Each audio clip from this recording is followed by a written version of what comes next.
Hey, it's Travis. Too many camp directors run just on gut feel. Our free Resilient Camp Blueprint Diagnostic is your dashboard for resilience. Take it today at camp.mba/Travis. Again, that's camp.mba/Travis. Hello, Camp Pros, and welcome to the CampHacker podcast. This week, we are talking about running camp with less. This is CampHacker. Come find our show notes and our blog for camp directors and leaders at camphacker.tv. My name is Travis Allison. I want to welcome you to our show. I am a summer camp marketing and strategy consultant, and excited to have everybody here with us today. And I'll pass over introductions to Chris. Hi, everyone. My name is Chris Hudson. I am one of the directors at Camp Highlight, a one-week sleepaway camp for children with LGBTQ parents. And when I'm not doing that, I'm a full-time social worker. So deal with that. And my name is Gabrielle Rail, and I'm one of the camp directors at Camp Waro. And Camp Waro is an all-girls camp in the Laurentian Mountains of Quebec, and we focus on creating a positive female community, and we do that in English and in French. And my name's Joe Richards. I'm the executive director at Pierce Williams Summer Camp and Retreat Facility in southwestern Ontario, and we are part of the United Church of Canada Camping Network. And I've been here for 16 summers. Although, does it count if the last one didn't actually happen? Yes, it was still summer. Yeah. So I know camps that have like a 10-year paddle program that are trying to figure out what counts this year to get in your 10-year paddle, how this year is going to count. Yes. I think most of them are just giving grace to people that are part of the community. We actually just, anybody who signed up for our online program and paid got their tree cookie for our program. But Perfect. If you chose as a parent not to, then you're choosing not to support camp in that way. So we just didn't. So very few people got their tree cookie this year is what I'm saying. So Gotcha. Is that a cookie shaped like a tree or a cookie that tastes like a tree? Neither. Okay. It is a chunk of wood. I don't want any more. Actually, I just want to leave the audience with that. Okay, great. Okay. Is that just a Canadian expression? Tree cookie? I wonder. No, it's a technical term that I've checked out with foresters. So when you take a branch of a tree and you cut, or a large stump, and you cut it for that circle that you get with the rings, that's called a tree cookie. Okay. Oh. But when you type tree cookie into Google, you get a lot of images of Christmas tree cookies. Right. And that is also true. Neither of them are bad things. They're both equally good. I love that this is at the top of the podcast. So it's only. Oh, yeah, for sure. Yeah, I think we're front loading the important stuff today. So we want to welcome everybody to the state of our brains today. So we do want to talk today about this year and the problems of this year.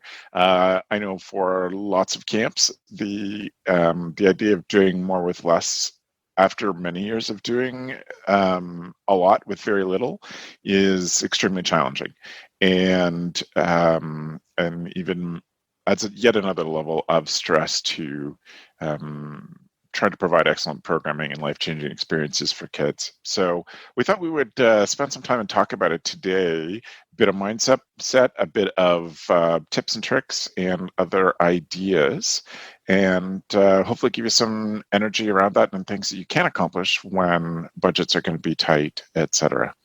And so I'll start us off. I think that for those who are listening, there are a number of free resources available to you to maximize your confidence in being a camp director in this new age, your ability to learn things. And I certainly think that this medium, obviously you're a podcast listener or you're watching us on YouTube, and hopefully you watch the other shows that we put out on YouTube as well. But there's lots of good free stuff out there just to give yourself a little more confidence.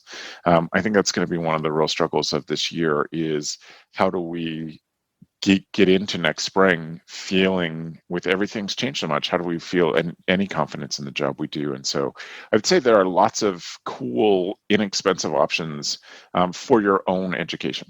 I think it's also incredibly important to say that your professional development should not take a backseat this year.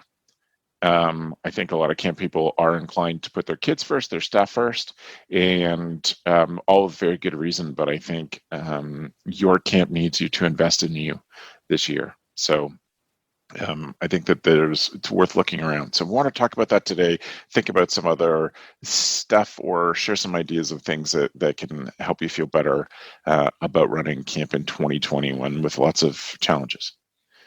And so Gab, I'll go to you first. Let's start here. What are you folks thinking about and planning for Waro to be as responsible as possible, and and still put on the excellent program that Waro is known for? Mm-hmm. I think for me right now, the spring was it was just such high thinking and planning. I think we had at one point 9 different Gantt charts going at once of what if possibilities and how do we move forward from here. And I think I love adrenaline, and I can live off of it for a pretty long time. I think it was around week 4 of adrenaline. That's when it started. It wasn't as fun as it was in the first 3.5 weeks, and just got drained from thinking about how many different scenarios and possibilities and how to keep our staff engaged, our campers engaged. We actually, this summer, everybody that was registered or were accepted as a staff member at camp did get their crest. They get a crest and also a 10-year paddle. This was, you're part of the community, et cetera, et cetera. But all of that had to go through a filter system. All of that had to have a discussion. And right now, I'm trying to take just free space to think. I've been walking around camp. I'm living up at camp right now.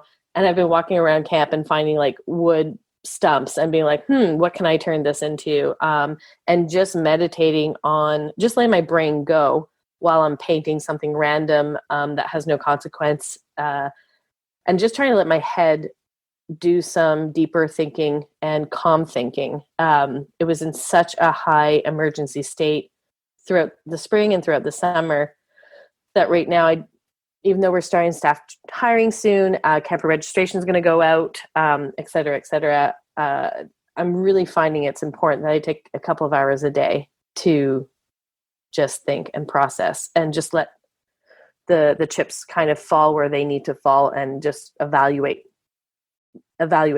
basically. How about for you, Chris? Okay. So I think in thinking about next year, first of all, I want to say, in thinking about doing more at camp with less, when we started Camp Highlight, we were funding it out of our own pockets, our own social worker pockets. So we're not rich, Wall Street people who were like, let's start a camp.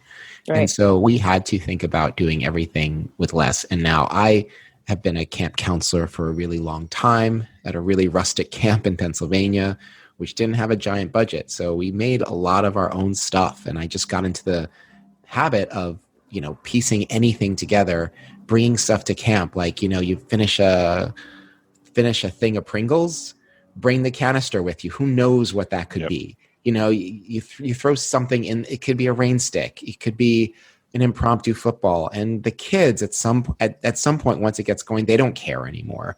Yeah.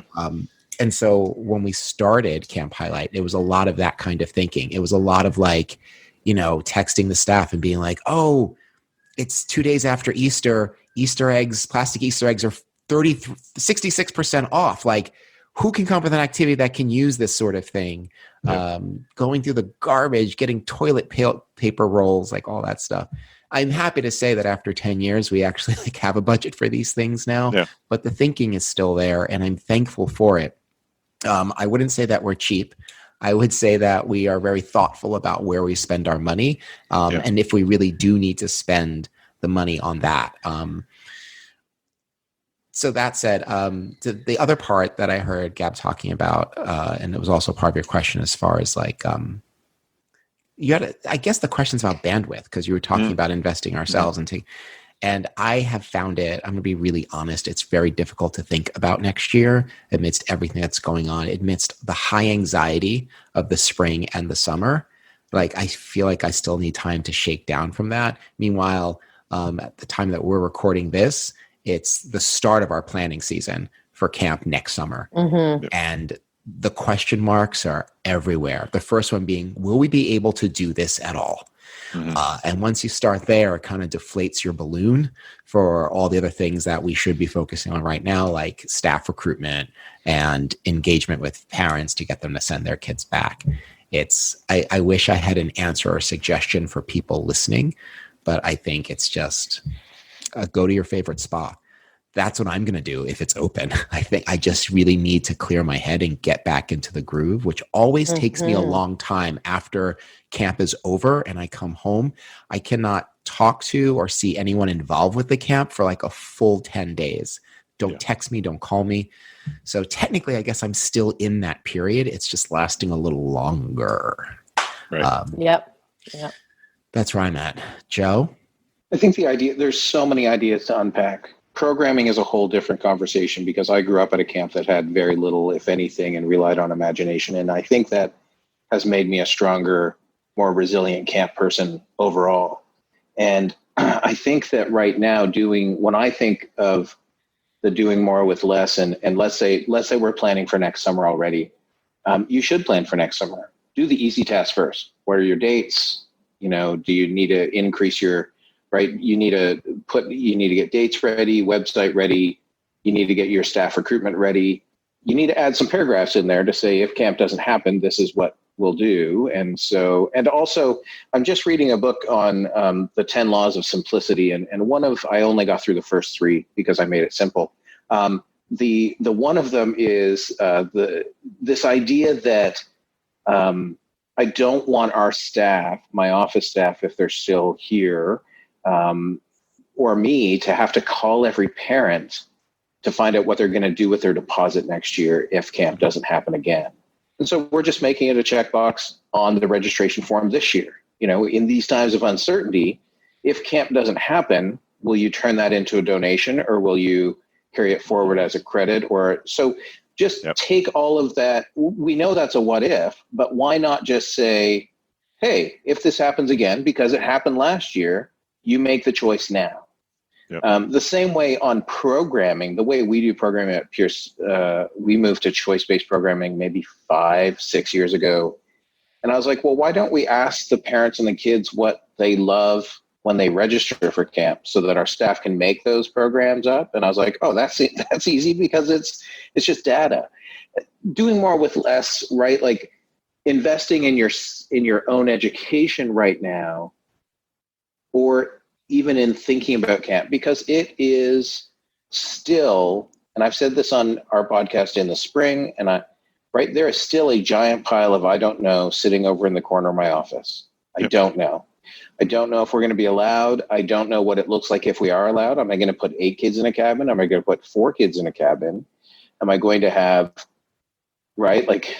are we allowed 30%, 30 to 50% of capacity, right? Like all of those things are these giant I don't knows, which can bog you down, but I'm still going to need staff so I can recruit staff, and I'm still going to need dates and right. So those are things that are knowns, and I can be like, great, I know. And I was thinking today when I was out at Staples buying a new calendar, I use a little paper-based calendar that travels with my notebook around my office because it's easier to flip months ahead as opposed to looking at a computer.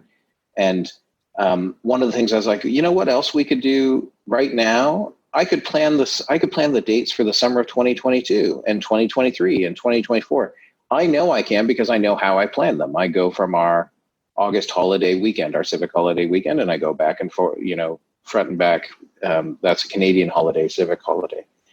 And so doing more with less is this idea that, okay, well, if I have less staff, if I need to rethink about how I'm going to do this, because I'm going to have fewer campers, so I'm going to have fewer staff. If I have fewer campers and fewer counselors, do I need the full leadership team that I've had for the past 10 years, 10, 12 years? Or does that need to be less as well, right? We're not going to have any school groups in the spring. So do I need as many spring staff, what we would call spring staff here in Ontario, to come in May and June, right? And if I have no money to spend on maintenance, I certainly don't need as many spring staff, right? I can't just create projects out of thin air unless I have funds.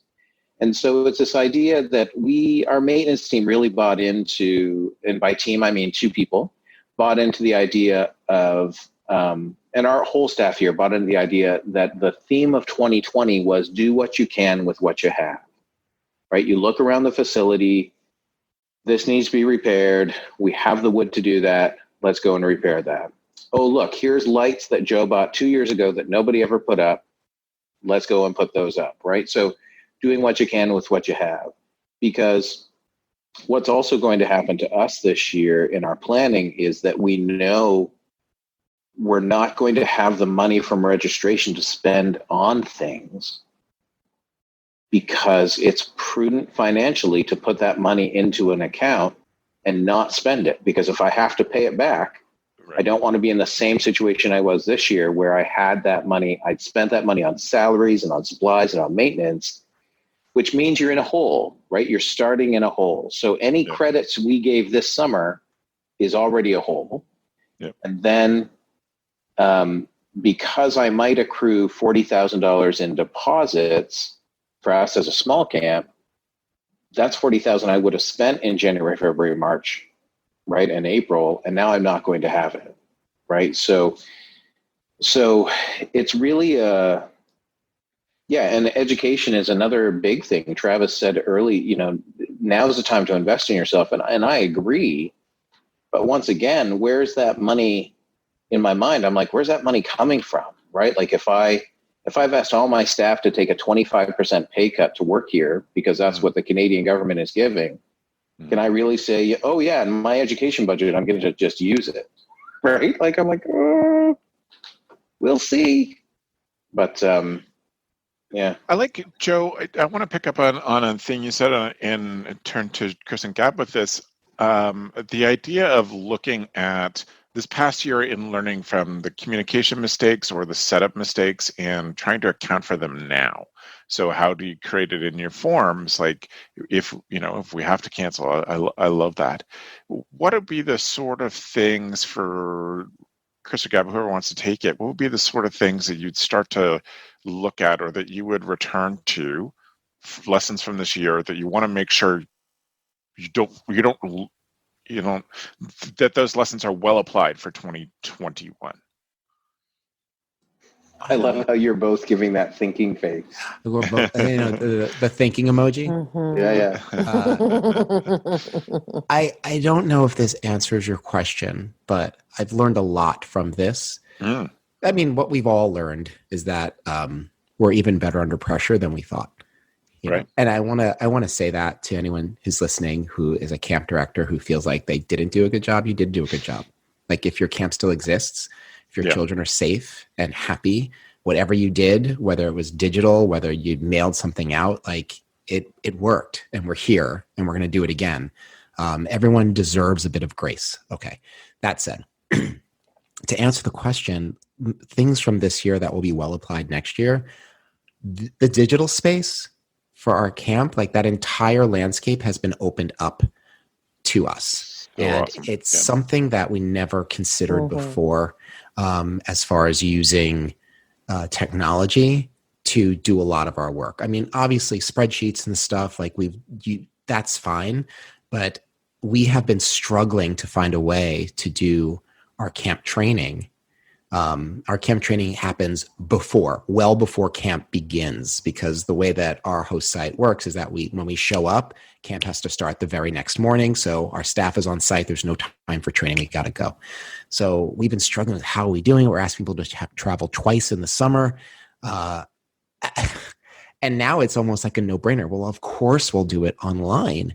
And training is our fourth largest expense of our entire budget. And now we wiped it out. Now we're just paying for a Zoom handle. So that's one lesson that we are definitely going to carry forward. But to really answer your question, I'd have to say we have to wait and see. Like, honestly, I think once the planning for the programming begins, it's going to be very interesting to see what we can do, given that we didn't operate last year. I really love Joe's idea of putting it on the registration form and asking the parents to ask their kids, what did you like to do? Because I feel like this year is going to be a greatest hits year. Like we always want to innovate. Yeah. We never want to do the same thing. But I think this year it's like, oh, you loved Gaga? Great. There's going to be 2 times as much Gaga as usual, just because some of the other things that are like high run-ups, like weird science or some of the other activities we do, I just don't know if we can get them together, if we're going to have enough interest or kids to do it. Right. Well, I think that's a really good point, Chris. We have to remember that kids' experience and even our staff experience of summer camp is different than our own. Like, if you ran something 3 years ago and it was a success, very few people will remember it. It's along the same lines as if you do a new tradition or a new style of running the dining hall or something, the first year is going to be terrible, and the second year they will never believe you that it hasn't always been that way. And in the same way, that short, we're in camp all the time, and we forget that from the others, the perspective of staff who are not involved year round or kids that are only come for a short period of time, that there's so much space in between that they forget. So if you ran something great 2 years ago, and you've got it all written up, then you could pull that out. Or 3 years ago, no one will remember it. You might have some staff who are like, oh, I love this one.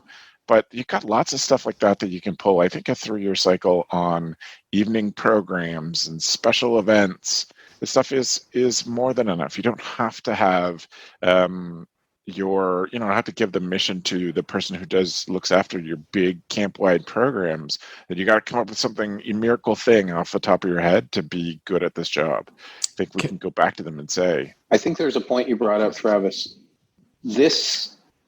This non-summer that just happened for many camps allows us to change things, and we can always blame it on COVID, right? Like, so we're doing this with rental groups as well, and with summer camp change. So there's physical changes that have happened at camp that people haven't seen for 2 summers now, right? Like, we cut down $10,000 worth of trees this time last year.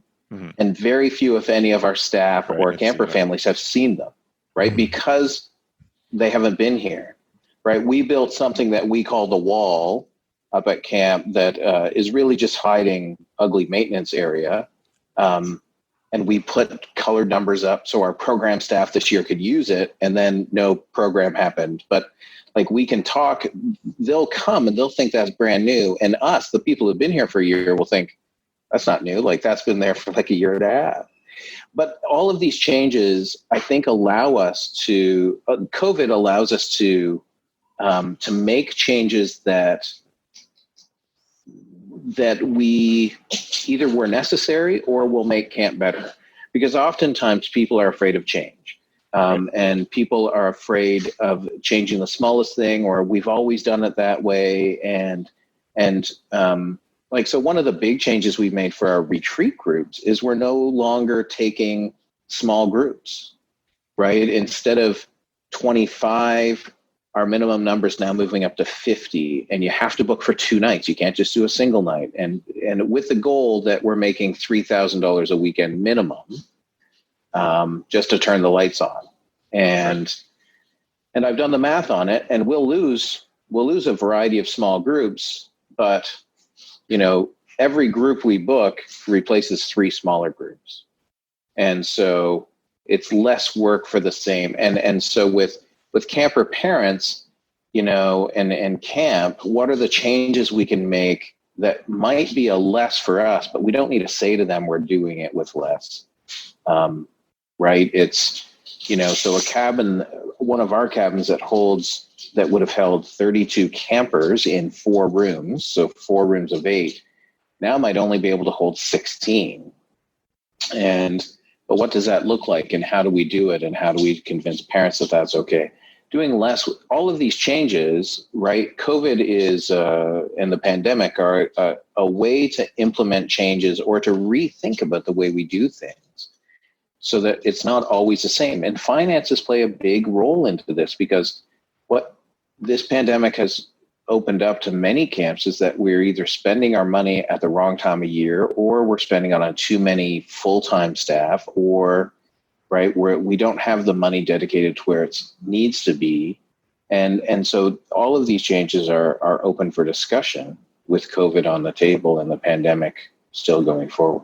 Chris, you look like you had a thought. I'm vibing off of something that you suggested earlier, as far as like our kids and our staff. Our expectations of ourselves as camp directors are usually much higher.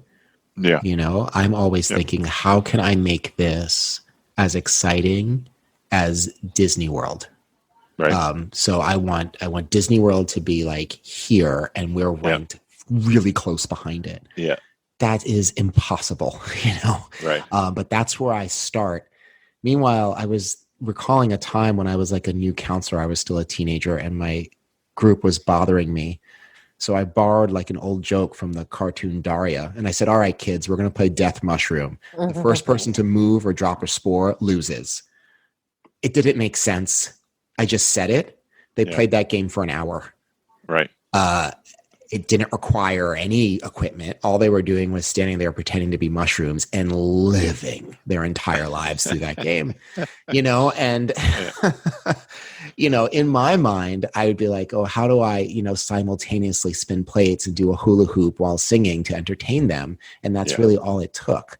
I'm not saying that we should set our expectations low. I'm not saying that we shouldn't set lofty goals. Like, us setting lofty goals is why our camp is so successful every year. Mm-hmm. But I think it's helpful. There's a bit of reality testing that comes in, like, okay, yes, we want new stuff, but this can be good enough, especially for this year. I would say this year, everyone has permission for this to be a good enough year. Yep. Get back on all the great new ideas like in 2022. I think 2021 will be the good enough year. And if we are excited about it, the kids won't even notice unless they listen to this podcast, which in that case, I guess the jig is up. It's very Donald Winnicott of you with the good enough parent, the good enough year. And the child psychiatrist, Donald Winnicott talks about the importance of the good enough parent, not the perfect parent, because the perfect parent's really stressed out, and the perfect parent is missing the now moments, and the good enough parent, is there. And for me, I think that it's not a secret to most parents that camps are struggling, and I think that there's a little, even though that there might be empathy for camps that they are struggling, the core of parents is that, you want your kid to have the best experience possible, and you don't want it to be less than the years before. And I remember when my folks first purchased Waro, even though my parents must have been here for at least 30 something years, but there was this suspicion that camp was going to go downhill, even though they had been working here for so long. And I remember they had built, this was not a plan, it wasn't organized, but they built these 2 little new cabins. And I just so happened to be in that area when on opening day, when parents were, bringing their kids to their cabins and tents and et cetera. And I heard, 2 groups of parents talking and saying, oh, wow, I was really worried, but I see that there's some improvements here. And it was just these 2 little cabins. They're adorable. I'm not saying that they're nothing, but it wasn't to make a big grand gesture, but for these parents, it was just reassuring. And I think we can do, I think there's an importance in showing parents that we're not keeping the status quo necessarily, but that there's actual improvements. And I think that we can do that with very little. You can do a new activity called something that we started a while ago, Mushrooms. but the mushrooms, yes, or the heavy head, Travis, that you had taught us, which is hilarious. But like stitch and fix, like a workshop for kids daily that they can come and bring clothing that is ripped or something that's broken, and somebody will teach them how to do it. That's cool. And that's awesome. That's something that might speak to the values of your camp. Or moss gardens, moss that grows on the roofs of your cabins might start to deteriorate those roofs, but by taking them off and putting them somewhere else actually really helps with rejuvenating certain ecosystems. So moss is like the number one thing that helps other things grow. So if you did do some construction, then it's nice to move those around. There's things that you can do that have big impact, big value, that speak to parents, because their initial, even though they might be empathetic with what we're going through, they need to know that you're always innovative, that you're implementing, that you're thinking of their children, and it puts them at ease. And I love the idea of like the greatest hits of the summer. And I love asking families, hey, what's the favorite food? What's their fave program? Like, I think in registration, this is going to be super helpful. And I also think that in a month or so, talking about programs that aren't going to cost you any money, but that you're shifting things and you're bringing some new stuff, is going to speak to parents and saying, they have my child, just like they did last year and the year before that. They're thinking of them, and they're always in development. I think one of the things that I get out of this, and I think a lot of parents would have gotten early in the pandemic, is why have we not taught our kids to be bored? Like, why have we not taught our kids to be able to entertain themselves away from technology? Because I think you're a week in, and people are on their phones or on Netflix or whatnot. And then 3 weeks in, parents are like, well, they should be doing something. And it's one of those tasks, and Chris said it, right? That you put this expectation that it be like Disney World. And that's really not what we're competing, right? If that's what we think we're competing with, we're never going to win. I think the idea is that, and it was said best by one of our camper parents many years ago, that they had sent their kids to us one year, and then that same summer they sent their kids to an unnamed camp. And when they were asking that fall about where the kids wanted to go, they said, well, we loved, the activities at this unnamed camp, but Pierce Williams feels like home. And you're like, okay, that's success, right? Like right there, that's it. I don't need high ropes, and I don't need horseback riding, and I don't need, a water ski pond. And I think that one of the things I've tried to get into our staff minds is this idea that you don't need to entertain your campers every free moment, because they have to be able, one of the life skills is to be able to learn to do those things themselves, right? That you can just go for a walk in the woods and they can spend time doing nothing in the woods, right? Or and because they'll figure out what to do in the woods, right? Be it stick fights, or be it creating fairy homes, or be it, right? Hitting like sticks with other sticks. Stick fights. Digging a hole in the mud with a stick, right? This is what people do. And we're at least country kids. This is what we did as a kid, right? Like as a middle child of 5 siblings, being the middle child on a farm, I was left to my own devices a lot.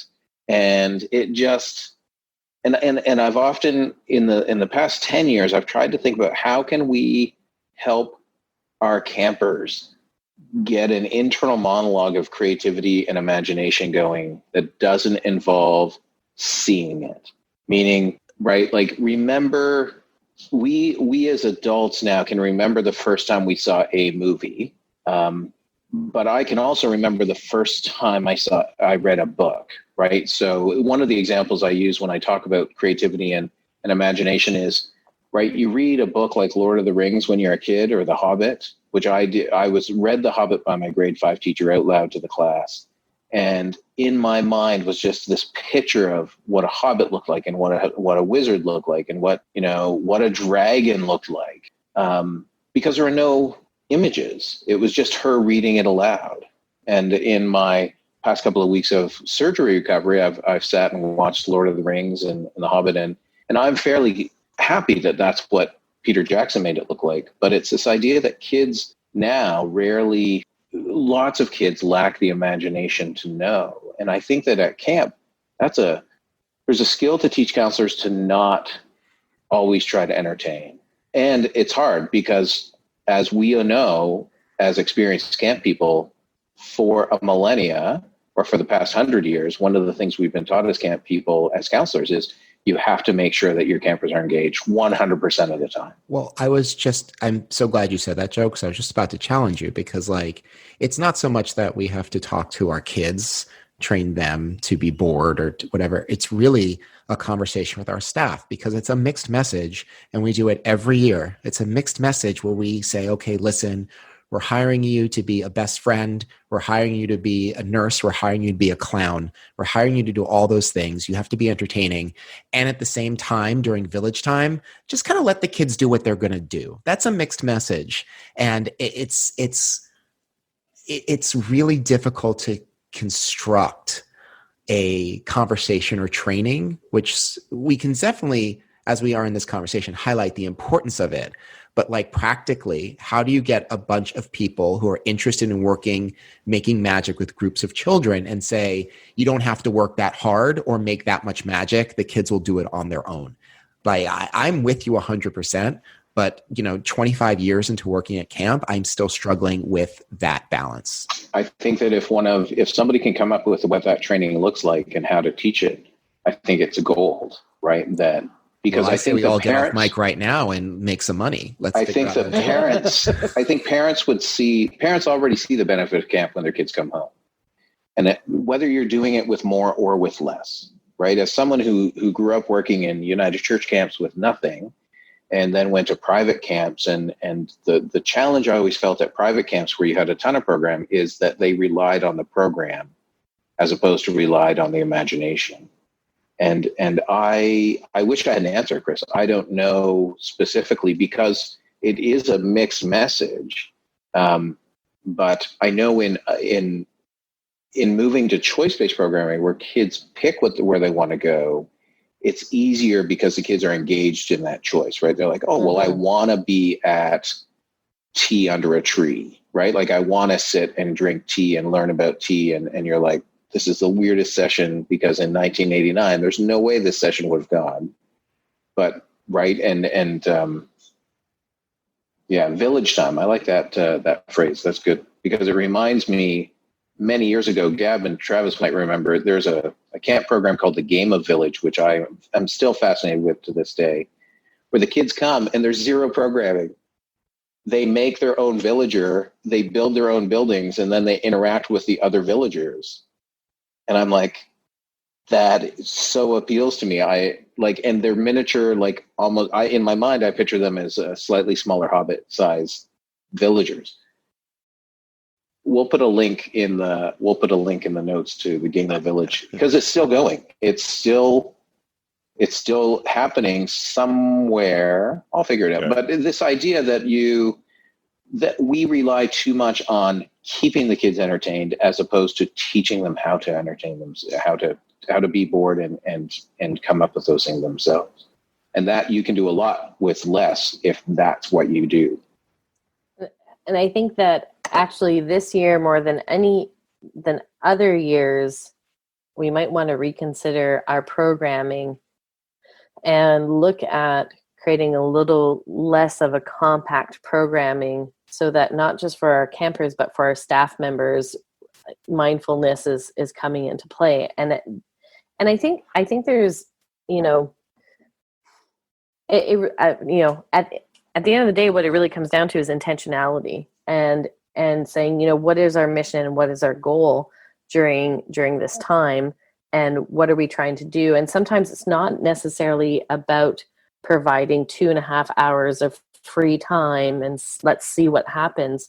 But sometimes it's about taking an hour-long activity and making it a 48-minute activity, and giving people just a little bit more time to move from point A to point B, and just lessening that time so that when they get to their cabin or tent, there's a little bit of chit chat that's happening, and there's a little bit of just calmness. I think in the camp industry, we joke that like peeing and going to the bathroom is a luxury, which I think might not shift for camp directors, but for our staff and for our campers, that shouldn't be a luxury. That should be something that you have time to do.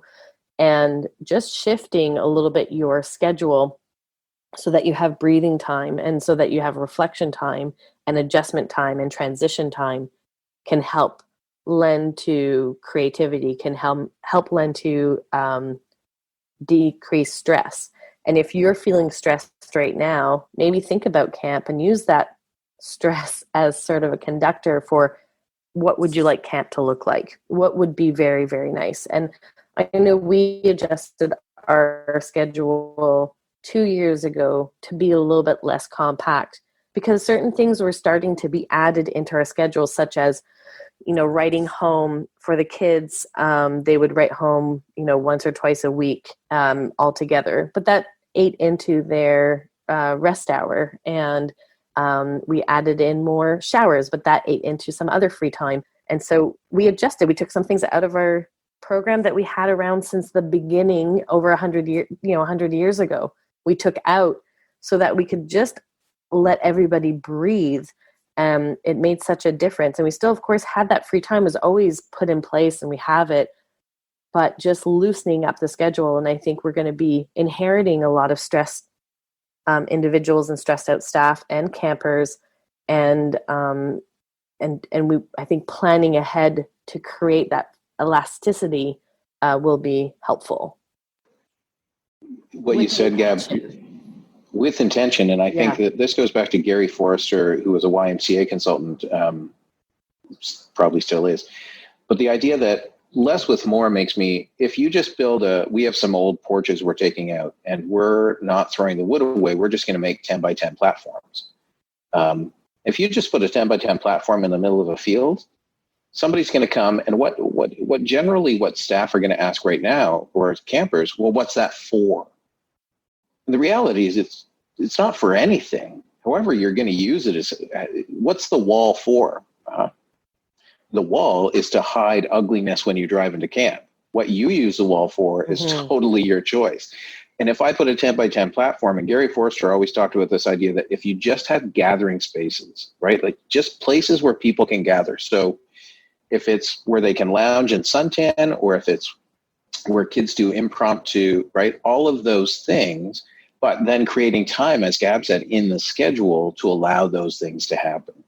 It's you're creating a community and a village where people have these places and things that that they can interact with on their own terms without you telling them exactly. Travis is a huge Lego fan, and this is what, when my kids were young, right, you buy a Lego set and they build the Lego thing that's in the set, as opposed to just when I was young, you just bought like a box of Lego and you built whatever. I built a ton of walls and houses, right? And spaceships. And sometimes cars, but the wheels in our house didn't always stay. I'm not sure where they went. I think they're all down some poles in the basement. But I think this is an interesting point, and I'd really like to really focus on this for just a second.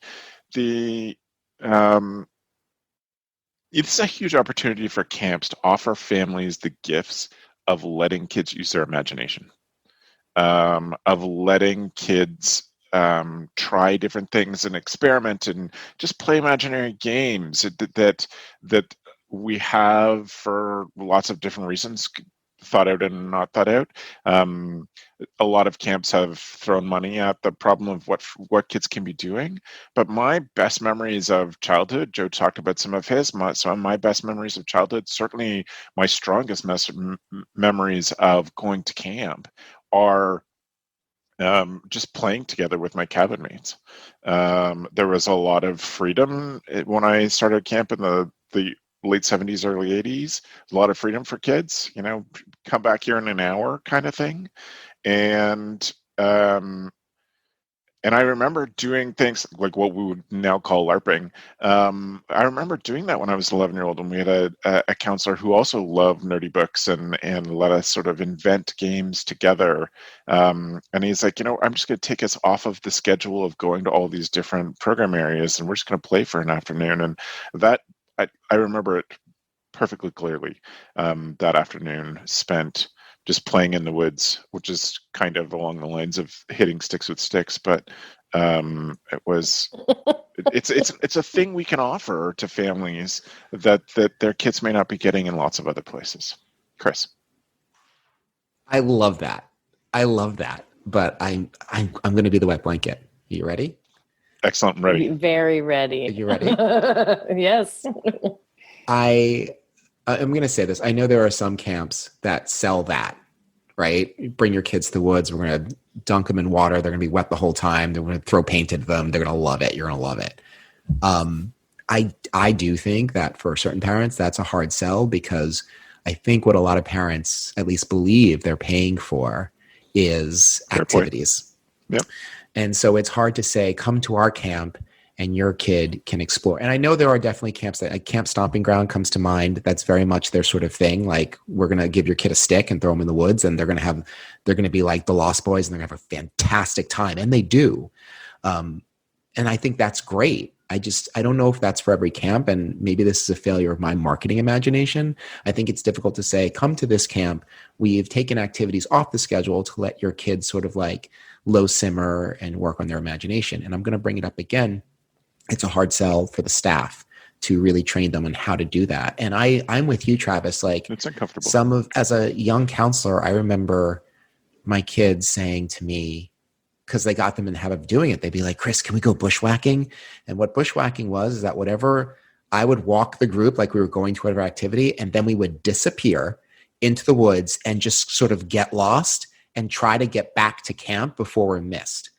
And even today, I mean, these kids are now in their 20s and 30s, and they're like, oh, remember when we went off and we found that creek that no one's ever seen before? Everyone saw the creek before, but they had never seen it before. And the magic of the discovery was really powerful for them. I love that. I don't know how to train staff to do that. And to be fair, I would never train my staff to be like, don't show up to the activity and just get lost in the woods. Like, that's a nightmare. No one do what I did. But at the same time, I feel like for the past half hour, we've been suggesting that people should do what I did. And again, it's a mixed message. I don't have an answer. I'm just saying, like, I have been struggling with this balance for a long time as well. I think, Chris, it's not your marketing imagination. It's part of you saying, I want to make sure parents know what they're getting. And I had the same conversation with my camp director years ago when we changed something, and they're like, well, how are we going to sell that to parents? I was like, we are not going to sell that to parents. We don't need to tell the parents at all about this one part of a 24-hour day. That's very or cool. Of 520 hours, right? I don't need to say we've taken away cabin devotion and this and that. All I say is, kids can choose their own sessions. They'll have a variety they're going to be supervised. And I think this is the trick to bushwhacking in today's age, is you can teach your staff that that's fine.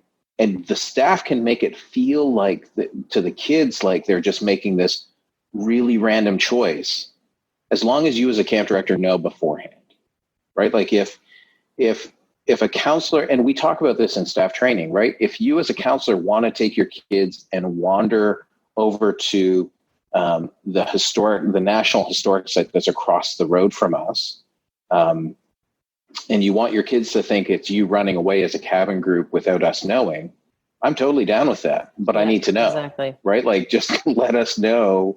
Because the same, Travis, and for you, Chris, right? Like, I have this great memory of doing a walk down Lake Erie to the Wall, which was a beat up marina that was like a good 3-mile walk along the beach of Lake Erie and the cliffs of Lake Erie. And I still talk about it with that counselor to this day, how impactful that was.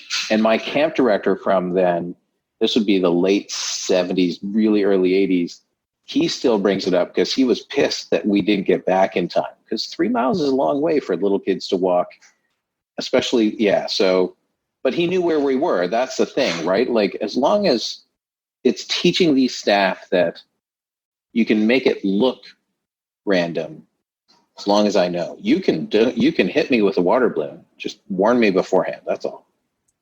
I think for me, it's not about creating more space for your campers and letting them have more space to quote unquote be bored or imagination or do programming. I think it's about thinking about your staff and your campers coming in after the year that they have had, and it goes back to the intentionality. And when we shifted our program 2 years ago, I noticed we did this because I noticed that especially my seniors and my July seniors felt very overprogrammed from school and the extracurriculars that they had to do and the exams and all that kind of stuff. And we realized that camp was just as packed, and we wanted to just loosen it up a bit. And that's all we did. But there was a real intention about it. And I'm always concerned about pendulum swinging.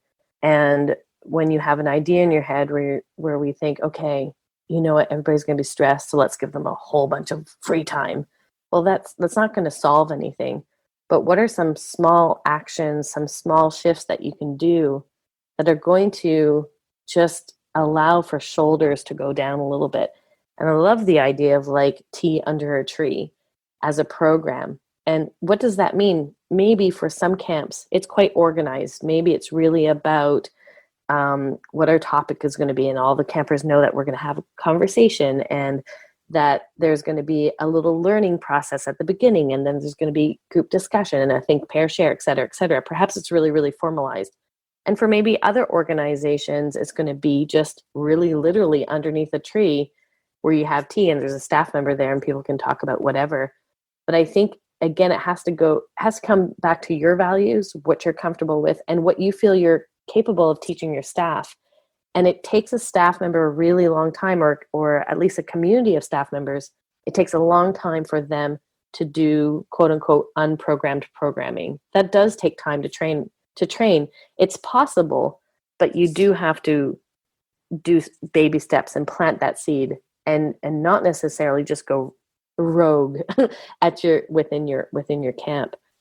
I think what we're really talking about is what are we thinking about for next summer, and how are we not making ourselves go crazy in the sense of the limitations that we have financially and staff, and what are some shifts that we can do that are going to make sense regardless of what the outcome is going to be. And at the same time, it's not going to put stress on our bank, but it's also going to show to parents we're thinking about you, and what sort of little programs can we shift, and then have our greatest hits as well, so that we're really honoring our kids and our staff members that are coming back, that is what camp is for them. They're coming back for these really exciting moments, and we're saying we heard you and we're going to go all out with these programs. That's a great place to put a button on this topic. Thank you, Gab, for making us out that way. So yes, great discussion. I would love to know if there is some things that that people have questions about from this stuff that you'd like to follow us up on. I think we actually got into a different discussion than I thought we were going to when we started. Yeah. But I'm happy with that. I'm not mad at it at all. I loved where we ended up. Mm-hmm. Yes, yeah. Totally. So thank you to the three of you for that. So then what I'm going to do is move us on to our tool of the week. So the tool of the week, as a reminder, if you're new because you thought you saw this topic and listened to the CampHacker podcast for the first time, it's just something that helps us be a better camp director. It is not necessarily related to the topic that we were talking about today. Just one of those things that you bring, that everybody brings to the table, that makes the job a little easier. Gab, I want to start with you today. What's your tool of the week? My tool of the week is a Chrome plugin called Just Not Sorry, and it's for your email, Gmail, and it's basically been inspired by the writings of Tara Moore, who's it's she's all about not undermining what you're saying. So for those of us that say sorry a lot in our emails or add a lot of exclamation marks, it's really just not to undermine your point. And so this plugin is there to help you figure out or just a little notice, say, hey, maybe change your language in this sentence. And I'm one of those individuals I love that does that. So you just have to remember when you're putting in a plugin on Chrome that you have to restart Chrome and et cetera, et cetera. Some people say it's not working, but you actually have to restart it and everything. But it's pretty darn cool. And I like putting in a lot of exclamation marks, and it's already notified me, maybe just use one exclamation mark when you're making your point. I may listen to it, I may not. Who knows? But I love it. That's great, Gab, because I was doing some research for a podcast I'm going to be on as a guest, and it's about storytelling. And They say the last thing you should do as a speaker or a storyteller is apologize as soon as you stand up, because it gives the whole audience. And so the same in an email to anyone or in a letter. Why would you say sorry for asking for something you want? Or that's great. Or in person. Exactly. How many of us are late to an engagement? You're 10 to 15 minutes late, like not that consequential. And your whole energy running is, oh my God, I'm so sorry. I'm like, before you say hello, that's your whole energy. Yeah. It's like people are happy that you're there. People want to have this communication. I love that. Yep. I love that so much. Cool. So it's the Grammarly of being more assertive. That's correct. All right. Less passive. Good way of putting it. Yes. That's a good one, Gab. Thank you. Chris, what's your tool? This is going to seem pretty mundane, but it's changed my entire life. Slack is a messaging tool that businesses use, but I've turned it into a messaging tool that I use with everybody in my life. Like I'm part of 6 different Slack groups, 7 different Slack groups. Yes. We have our own Slack group, which is great, and we just send memes back all day long and emojis. And what it's been super great for me as a camp director is that, one, as soon as someone is hired, they get to join this, they get this exclusive invitation to be on this Slack where there's veterans who are talking about the camp and they are showing pictures back and forth. And it allows our staff to feel like a community before we actually get to the training, which happens in the summer because our staff gets hired in February. So by the time we actually get there, they've been having a nonstop conversation. It allows us a channel that is not email to communicate with our staff. A lot of younger staff, they don't email, which I don't know how that works, but whatever. I guess I'm not 21, but anything a young person, if it's a notification on their phone that's not an email, they're in. So Slack is great for that. And it allows us to build excitement for them. Every time we have someone register for camp, we post something in the staff Slack group being Jeffrey's coming back. And then everyone's like, oh my God, I love Jeffrey. And then they'll put pictures and it's a whole thing that happens. It's great. So not only is it for hyping people up, but like I said, distributing information about deadlines. No one can say they didn't get the email because everyone can see that I put it in Slack. Right. It's really phenomenal, and it's free for the most part. I don't think any of our staffs are big enough that we would have to take the paid option. And if you're not using Slack, I'm going to be very direct with everyone listening. You need to use it right now. It will change the way that you are doing things for sure. Good one. Thanks, Chris. Joe, what's your tool? My tool of the week is inspiring newsletters. I know that in our inboxes, we can sign up for newsletters that we never read. And those are the ones that I create a filter and they go into a newsletter bin, and then I just don't read them. But if you can find an inspiring newsletter, something that shows you different things. So I'm not talking about signing up for inspiring camp newsletters. I'm just in general, things that are going to spark your imagination and things that are going to make different connections. I have 3 of them that I've put in. The one of them is a newsletter by Laura O'Lynn, and there's links how to register for all of these. But here are the headings from last Friday. Horses and unicorns are going in the mail in the next few days. I'll just leave that with you. How to talk to a friend who doesn't see the point of voting this year. a photo essay about people who live on a remote Siberian river. So she gives sort of things she's found online, which is amazing. The Magnet is the only newsletter I pay for at this moment in time, and it's by Mark Fahrenfelder, who's part of Cool Tools and Boing Boing. And it's just one of the early ones is a whole essay about one man's quest to recreate Tokyo at 1:20 scale. Like, I wouldn't even know that project existed unless I was reading it in the newsletter, and I find it fascinating. And then another one I recommend is the 321 newsletter from James Clear, and he gives three thoughts, 3 ideas from him, 2 quotes from others, and 1 question for you. And that's as simple as it is.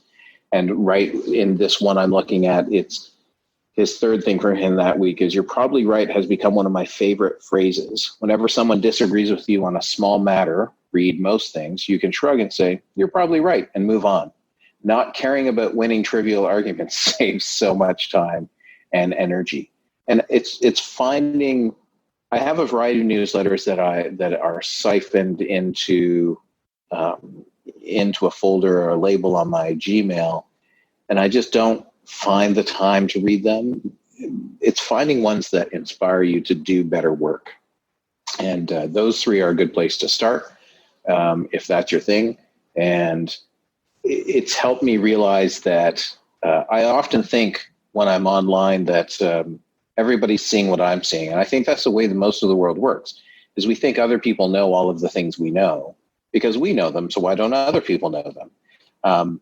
But these newsletters have opened up like another page to be like, oh yeah, that's right. Not everybody, it's a reminder that Travis doesn't see the same things I see online, or doesn't, right? Or that Chris isn't reading the same articles I'm reading, but that perspective might help. So yeah, inspiring newsletters. I've given you 3 to start. Excellent. Thanks. Excellent. Thank you. Great. Well, my tool of the week is a lot of reading this time. I guess from Joe and I, the 2 of you aren't necessarily reading things, but I have 2 articles that I wanted to share. They're from Kevin Love from the Cleveland Cavaliers. Has written a couple of essays. One was a couple of years ago about a panic attack that he had, and then his subsequent diagnosis with depression. And he's written a follow-up article just this month called "To Anybody Who's Going Through It." And they're both really great articles. I think it's incredibly important that men talk about their mental health, and not enough do. And so it's nice to see a professional athlete who's open about his depression and how he's handling things. And so I would encourage you to read those. All of these tools can be found at camphacker.tv/podcast. This is episode 132. And so you can look this up and see the tools or some of the other things that we've talked along the way, crazy things that came up like the game of Village. They'll all be available at camphacker.tv/podcast. So thank you to the 3 of you. Chris, if people want to follow up with you, how can they get in touch? People can follow me on Instagram at PlanetChris1. You can follow my camp at Camp Highlight. You can email me if you are old enough to use email, chris@camphighlight.com. Thanks so much, Chris. How about for you, Joe? I'm doing a new one this month, this podcast. If people want to reach me, they can give me a call, 519-636-4285. Girl. There you go. Nice. Danger, Will Smith. Danger. You can't put that genie back in the bottle. You know that's it. Okay. It's a really crappy genie. Give Joe a ring. Gab, how can people get in touch with you? You can get in touch with me on Instagram at Gabrielle Rail, and you can check out where I work at waro.com. Amazing. Thank you. If you want to get in touch with me with feedback on the show ideas or topics that you'd like us to cover, things that we haven't thought of, you can go to Travis at gocamp.pro, and we are gocamp.pro on Instagram as well. I want to thank the three of you for being here and for being open and sharing and being a part of this awesome community. And I want to thank those of you who are listening. Special thanks today to our editor and producer, Matt, for who helps us get this show out. The final call to action I would say is if you enjoyed this or have got some good stuff from the CampHacker show, I hope you'll go to ratethispodcast.com/camp. And there you can leave a review that'll go in lots of different places. We've often said you can go to iTunes or the app that you use, but if you go to ratethispodcast.com/camp, you can leave a review for our show there. Thanks for the evening, friends. The CampHacker podcast is brought to you by Beth and Travis Allison, summer camp leadership training and marketing consultants. Thanks for listening. CampHacker, bringing your world into focus. Hey Camp Pros, we love that our industry is built on sharing. In order to foster that spirit, we hope that whenever you share an idea that you learned from the CampHacker podcast, conference, summer camp professionals group, or wherever else, that you're quick to give credit where credit is due. That way, we can all encourage more camp pros to share the tips and tricks that will make camp better. Hey, it's Travis. Camp directors often tell me they're just too tired to take on anything new. That's exactly why my free Resilient Camp Blueprint Diagnostic exists. It doesn't add work, it shows you progress. Quick, free, repeatable, you'll know if your systems are paying off without the guesswork. Try it today at camp.mba/Travis. That's camp.mba/Travis.